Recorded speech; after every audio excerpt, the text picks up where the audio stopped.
Home remedy স্বাস্থ্যবিধিকে আপনাদের স্বাগতম।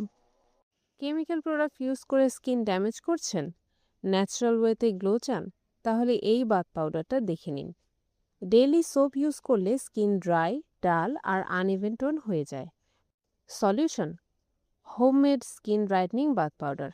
এটা চিপ, ন্যাচারাল আর ইফেক্টিভ। এর জন্য আপনার যা লাগবে: 1 কাপ চাল, 1 কাপ মসুর ডাল ভালোভাবে গ্রাইন্ডার দিয়ে গুঁড়ো করে নিন। এবার এই মিশ্রণে 1 চামচ কফি, 1 চামচ বেসন, 1 চামচ হলুদ আর 1 চামচ মুলতানি মাটি ভালোভাবে মিক্স করে একটা এয়ারটাইট কন্টেনারে রেখে দিন। ব্যাস, রেডি। ব্যবহারের সময় 2 চামচ পাউডার নিন, সাথে অ্যালোভেরা জেল ও টক দই ভালোভাবে মিক্স করুন। বডি বা ফেসে অ্যাপ্লাই করে 2-3 মিনিট ম্যাসাজ করুন, তারপর ধুয়ে নিন। রেগুলার ইউজ করলে স্কিন ব্রাইট হবে, ট্যান কমবে, স্মুথ ফিল পাবেন, কেমিক্যাল ড্যামেজ কমবে।